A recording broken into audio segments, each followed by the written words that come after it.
Oh boy, Pete's back, and this time he's brought something a little bit bigger than robots.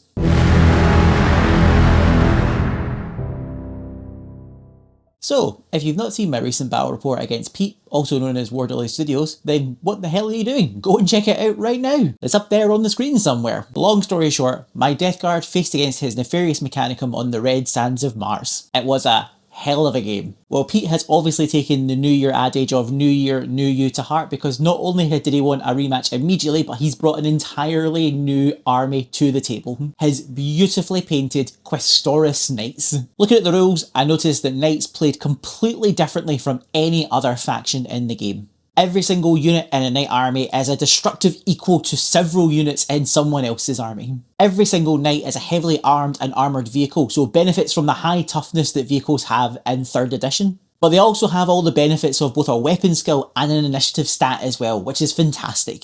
They also have heavy shielding against shooting attacks, numerous special rules and knightly vows which change how they play completely, and many unique ways of scoring victory points which makes them incredibly powerful. Meanwhile, their baseline scoring units are all heavily armoured multi-wound walkers, which are also incredibly well armed as well. All Knights have a naturally baked in Vanguard 2 stat, and I know that Vanguard can be a bit of a contentious role sometimes, but with the sheer range of a lot of the Knights' weapons along with their killing power, they could easily wipe scoring units off of objectives from extreme ranges. Plus, there is nothing better than seeing a wall of kaiju-sized mechanised warriors charging towards you, war horns blaring and pennants flying in the air. Absolute cinema, as some people would say. And so we both delved into our respective arsenals to produce suitably destructive lists.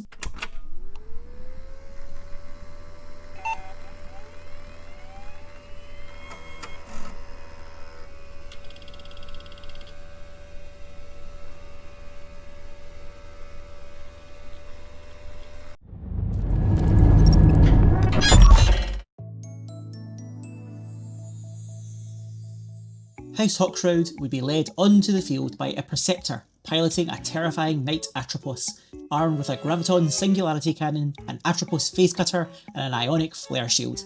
The Preceptor also took the vow of belligerence, meaning if it was involved in the first combat of the battle that Pete won, it would score him additional victory points. That Graviton Cannon would be a monster with a huge blast template, and the Face Cutter could cut a Terminator clean in two with no issue. Alongside the Atropos came 3 of its noble brethren, starting with a Scion Aspirant piloting a Knight Acheron. It wielded a devastating Infernus Cannon, a weapon that uses the mind-bogglingly huge Hellfire template, as well as a Reaper Chainfist with twin heavy bolters. This thing was an infantry shredder, and no mistake. The Acheron took the vow of execution, meaning it would be actively hunting my warlord, keen for the glory of slaying an enemy commander. Next up, a Scion Implacable piloting a Knight Castigator, a war machine my legion was very familiar with. Armed with mighty twin Castigator bolt cannons and a crackling Tempest Warblade, this thing was another troop hunter capable of blasting whole squads to ribbons in one torrent of fire. It took the vow of resolve, meaning it aimed to last the entire battle, survival scoring it additional victory points. The final Knight was Pete's close combat monster, a Scion Ulhan piloting a Knight Lancer, foregoing any ranged weaponry in favour of a colossal Ion Gauntlet shield and Shock Lance. This thing is scarily fast, able to charge up the field and skewer tanks with ease. It took the vow of Alacrity, meaning it wanted to strike fast and kill something first turn for big points. And these beefy boys would not be alone, as Pete brought along 2 Armiger Talons as well. In the first, he brought 2 Armiger Hilverins armed with paired Phaeton autocannons and heavy stubbers. These guys are infantry hunters and Terminator killers. Next was a Moirax armed with heavy Volkite, Siege Claw and an Irad Cleanser, the same Moirax that had killed Pete's Mechanicum in the previous game. Here's hoping it would have better luck this time. The first Talon was completed by another Moirax, but armed with dual lightning locks and a Rad Furnace. These are chunky blast weapons, hoping again to blast infantry off of objectives.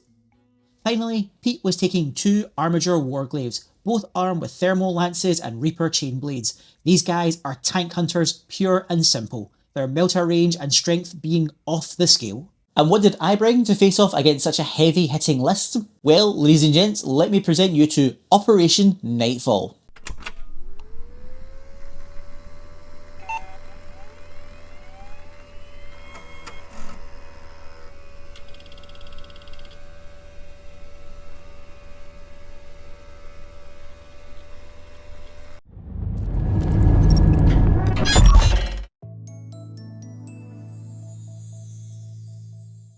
Crusade primary detachment starts with good old faithful Davos Gorgoth, my Praetor armed with Combi Bolter, Paragon Blade and Melta Bombs. I wanted to give Pete a chance to enact revenge against the commander who bested him last time.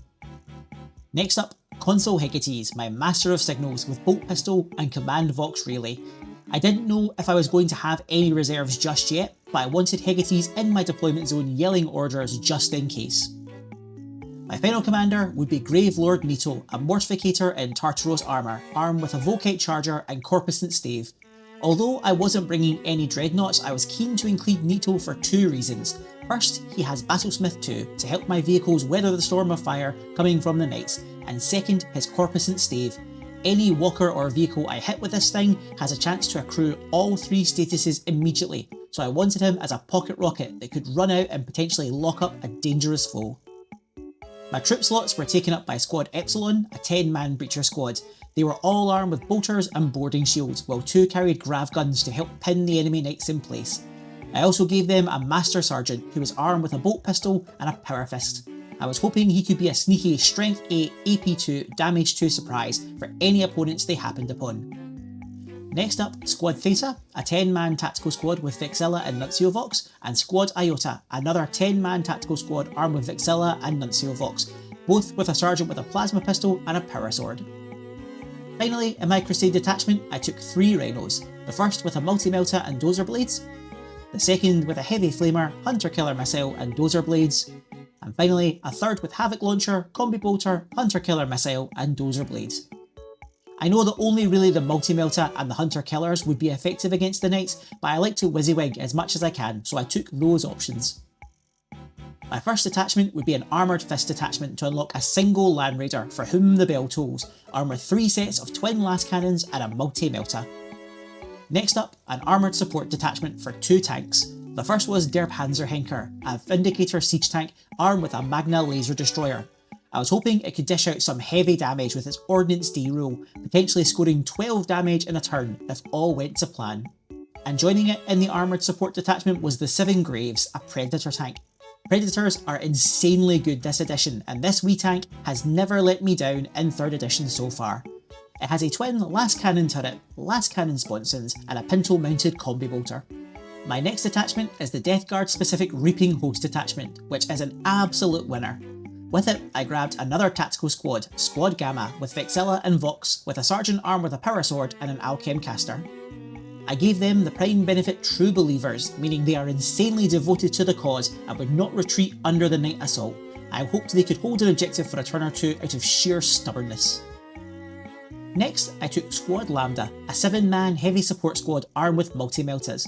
I knew that knights had weaker armour and shields at their back, so I hoped dumping a set of multi-meltas into them would hopefully help me take down 1 or 2. And the last component of the Reaping Host was 5 Grave Wardens armed with assault grenade launchers and chain fists. Normally, these guys are an anti-infantry squad, but the big benefit is their 3 attacks.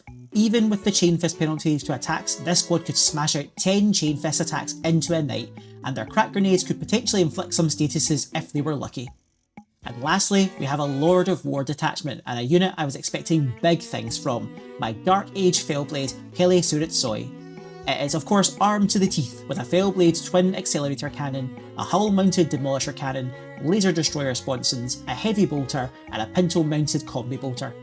This monster is capable of killing a knight in a single round of fire, and wonderfully would be able to take reactions against the massive bipedal monsters. I was hoping it would perform better than the last time I fielded a super heavy tank. You're gone, but not forgotten, my sweet Typhon baby. We faced off in a jungle valley, thick with trees, foliage and hills. We agreed that all hills and large terrain pieces were medium terrain, which blocks line of sight if it's more than 3 inches thick and provides a 5+ cover save. All the smaller tree thickets however would be light terrain, and although they offered a 6+ cover save, they would not block line of sight. We also decided to play one of SN Battle Report's missions from their new mission pack, Pulse of War. 3 objectives on the board, 1 in the centre and 1 in each of our deployment zones, all worth 1 point each. At the start of each turn, we would roll a d3 and the corresponding objective would become worth 2 points for that turn. Secondaries were also in effect, First Strike and Last Man Standing being worth 2 points each, while Slay the Warlord and Giant Slayer would be worth a mighty 4 points each. These last two secondaries were actually going to be really important for this game specifically. My Praetor was naturally a Warlord, so Pete could easily score Slay the Warlord against me, but his Preceptor, which is his commander, isn't actually a high command, so I couldn't score Slay the Warlord this game. Because of the units we were taking, we could both score Giant Slayer. If Pete killed my Fellblade, he'd get a tasty 4 points straight away. However, really important point about Giant Slayer, you can only score it once per game. So even if I were to kill all 4 of Pete's knights, I would only score Giant Slayer once. This tipped the scales a wee bit in Pete's favour in terms of scoring. And lastly, and most interestingly, this game has the potential to go into a 5th turn. A roll of a 5+ at the end of turn 4 means we'd need to play another turn again, meaning we'd both really need to plan ahead. Just because you're winning at the end of turn 4 doesn't guarantee that you're going to be the winner of the game. We hadn't even started yet, and already this game was getting extremely spicy. The mission also set deployment as Hammer and Anvil, setting both forces up a good distance away from each other. Pete went with the heavily wooded left-hand zone, and I with the far more hilly right-hand zone. Pete lost the initial roll-off and so deployed first. He set up in 2 distinct lines, his knights front and centre in a towering wall of armour, while his armigers formed a loose line behind them in support. Knights do not block line of sight, so Pete's armigers would be relying on the thick jungle terrain to avoid my tanks. Knights and armigers can also move through cover, so would be covering the ground between us very quickly. In response, I hid my armour behind the hills and ruins, hoping to avoid the turn 1 firestorm that would no doubt be heading my way. My Predator and Vindicator hid hull down behind a hill with Consul Hegetes, while a Rhino and the Breachers hid in the actual ruins themselves. A second tactical Rhino prowled between a pair of hills, ready to launch forward to claim an objective, while my Land Raider with my Praetor and Terminators sat front and centre in a very confrontational position. I plonked my True Believer tacticals down on my home objective, while the mighty Fellblade sat behind a tall, rocky outcrop, ready to rumble forward and rain shells on the enemy. Gravelord Nito meanwhile was positioned right behind the Super Heavy to repair any damage it might suffer. Finally, I placed my heavy Melta squad into a Rhino and placed them into reserve, keen to have a devastating surprise up my sleeve for my colossal enemies. With Pete getting first turn, we shook hands, wished each other a good game, and to the sound of booming knight war horns and grinding tank treads, House Hawkshroud and the Death Guard charged.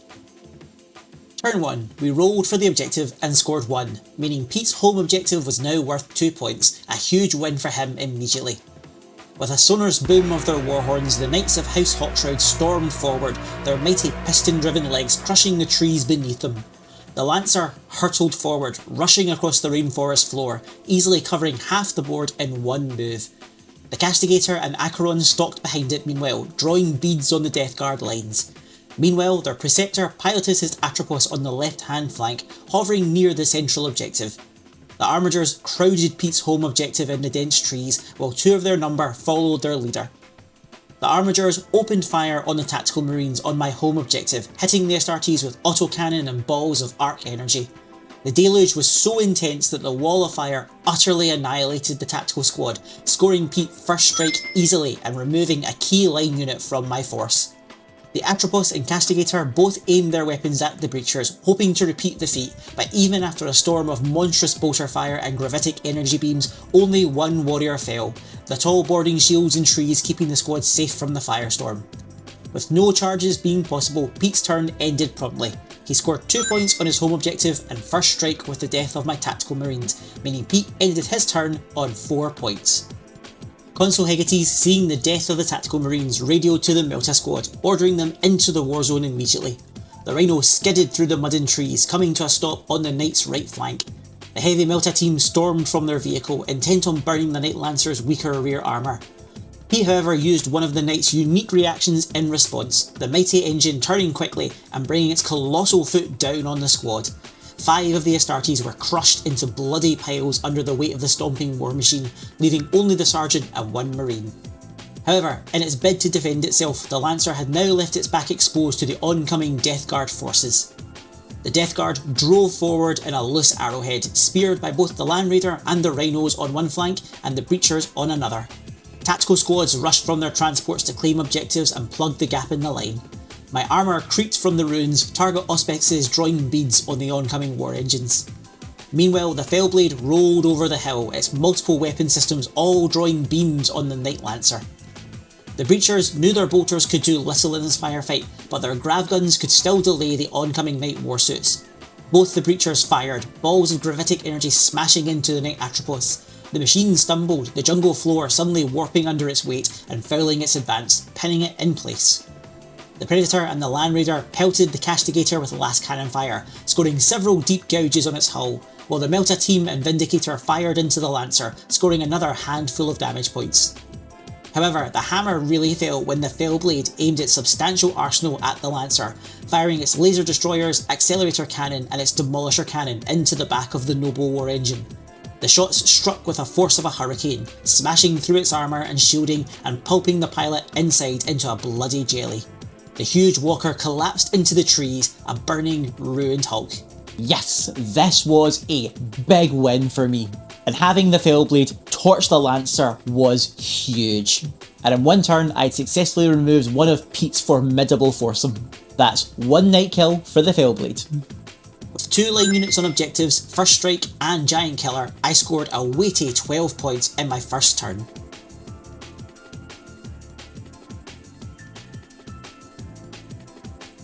Turn 2 saw the central objective become the key objective, it now being worth 2 points. Suddenly my tactical squad could expect a lot of attention to come their way.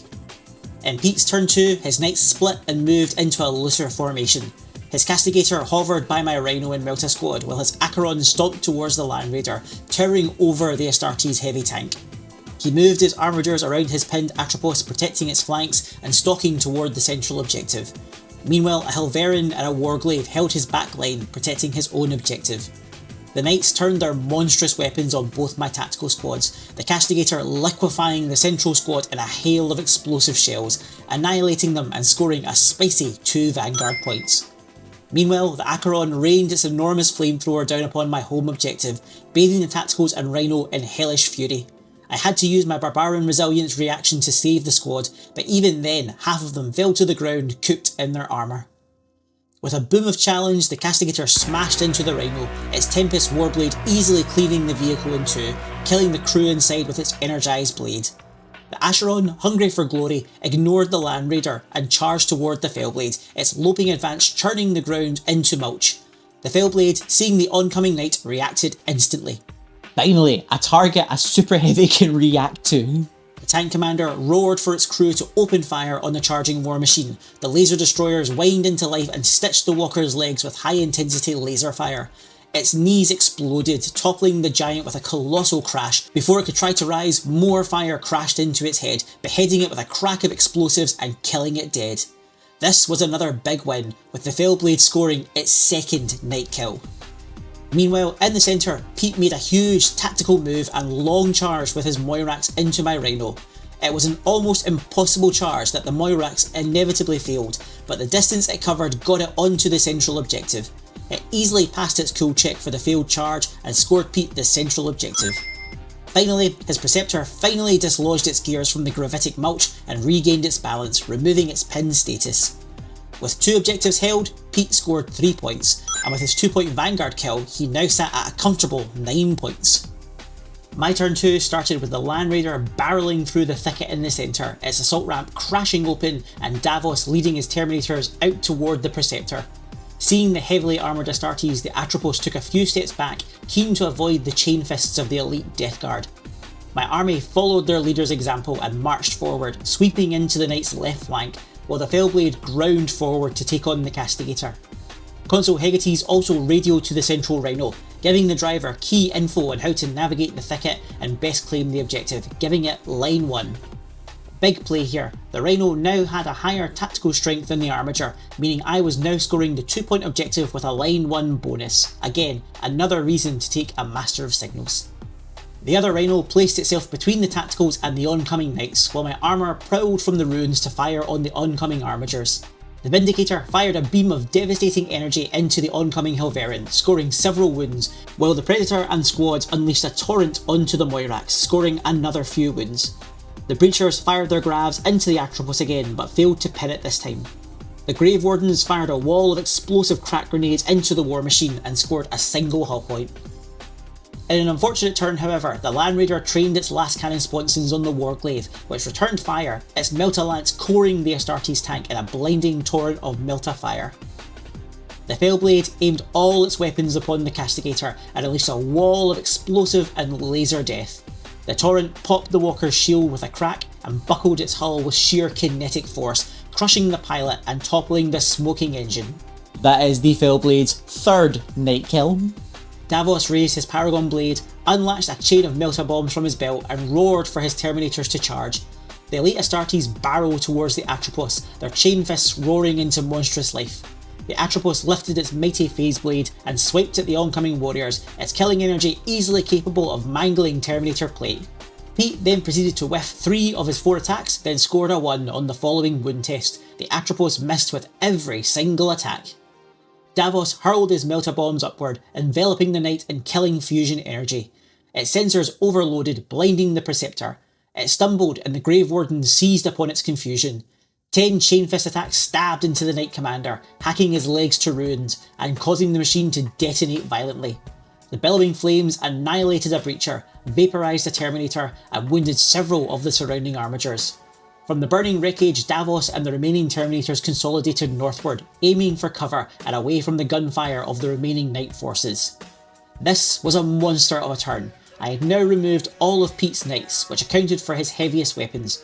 However, all his remaining armigers were powerful, heavily armoured and most importantly, scoring units. With my tactical squad scoring 3 and my Line 1 Rhino scoring the central objective for another 3, I was now on 18.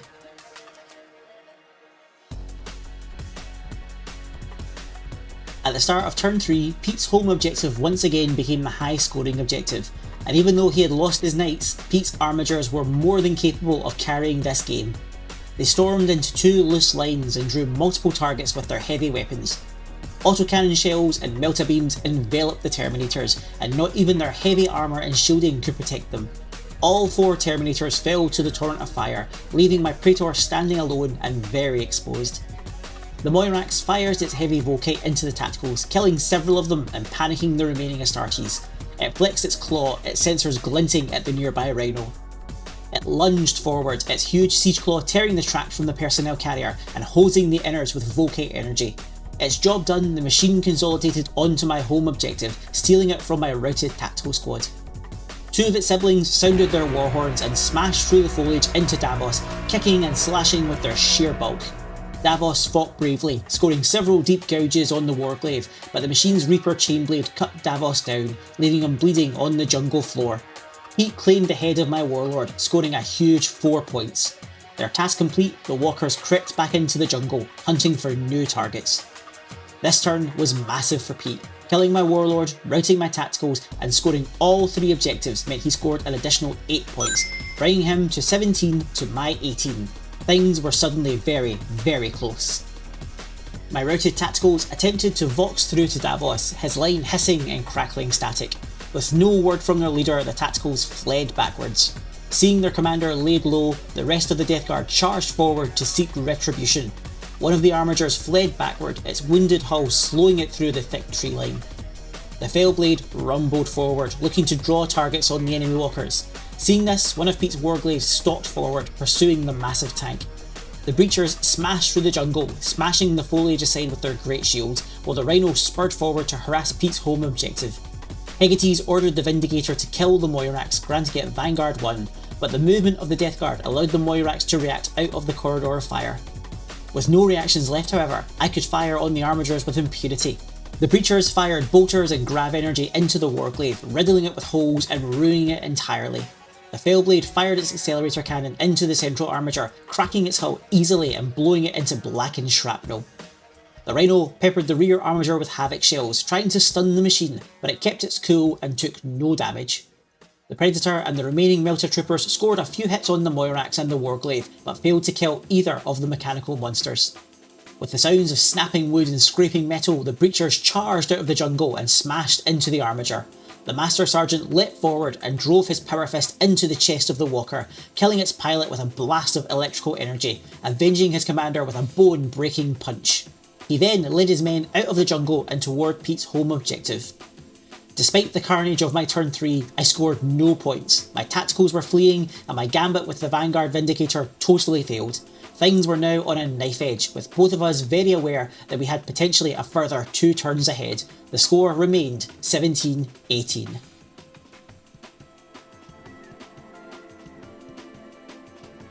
Turn 4. The central objective pinged into being the key objective, now worth 2 points. Pete's autocannon armature rushed forward, smashing through the jungle to claim the central objective. Its cousins stalked towards the Fellblade, their weapons sparking and revving. Pete had a big plan at this point: score the central objective, kill my final tacticals that were fleeing, kill the Fellblade in close combat for Giant Killer, and then consolidate back onto my home objective. It was a concrete plan, and I was in very dangerous territory. The Moirax fired its heavy Volkite into the fleeing tactical squad, killing all but one Marine, the Marine who was carrying the Nuncio Vox. The Warglaive fired its Melta-Lance at the Fellblade, but failed to breach its thick hull plating. With a roar of frustration, it charged into the side of the tank, its Reaper chainblade sparking as it dug into the tank's hull. The Moirax joined it, swinging its heavy siege claw, digging chunks of armour, gears and oily servos from the tank. Again and again the machines attacked, fire and smoke billowing from the Super Heavy. However, the mighty war engine survived the assault with 2 hull points remaining. This was disastrous for Pete, as not only did he not score Giant Killer, it also meant his Moirax was locked in place, unable to claim my home objective. With only 1 objective held, Pete scored 2, bringing him to a total of 19. Knowing that we might potentially be going into a 5th turn, I had to either kill Pete's units or nullify them in a 5th turn. The single remaining tactical marine used the Nuncio Vox to vox through to Hegetes, asking for new orders, keen to strike back at the hated enemy in memory of his fallen comrades. Nito tried to repair the damage on the Fellblade, but the wounds were beyond his skills to heal. Hegetes radioed the tank's commander to check its status, and knowing its time might be short, gave it orders to slay the central armature, giving the Super Heavy Vanguard 1. It reversed, its tracks squealing and sputtering, pulling its bulk away from the aggression of the armatures.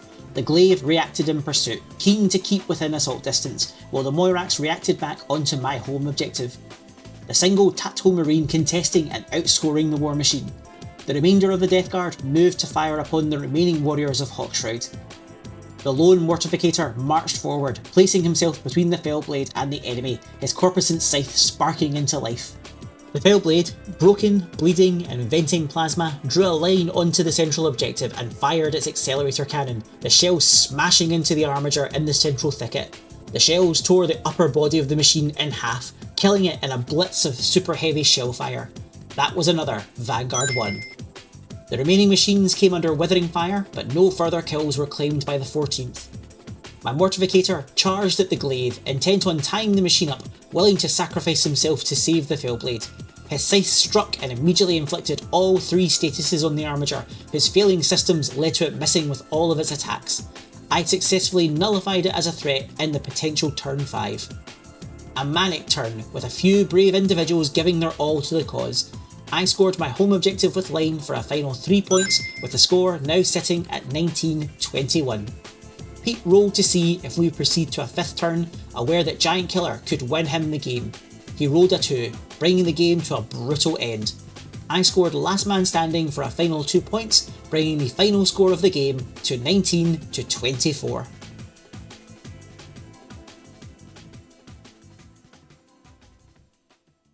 What a game. Dramatic, insane, absolutely devastating, and razor close up until the very end.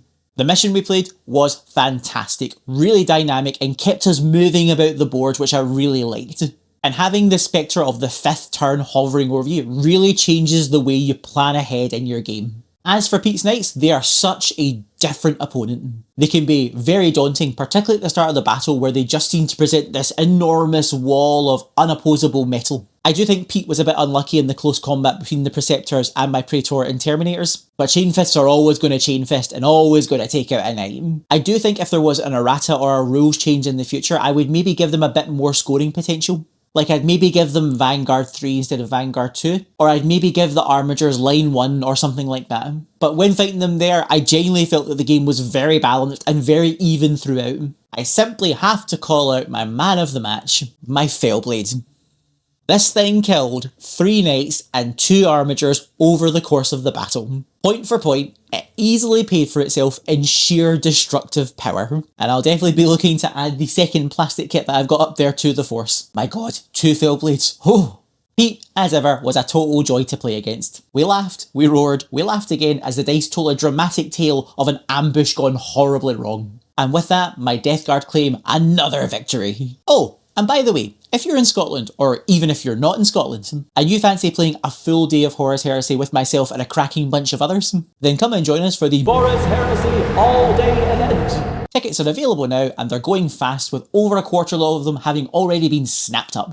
For the bargain price of a tenner, you get a full day of Heresy, lunch, laughs, and of course the chance to win some amazing prizes as well. A link to the event is in the description below. Give it a look and come join us for some amazing games in the Age of Darkness. Horus Heresy is great because of opponents like the Questoris Knights, particularly when you get to one-shot them with a Fellblade Twin Accelerator Cannon. Cheers.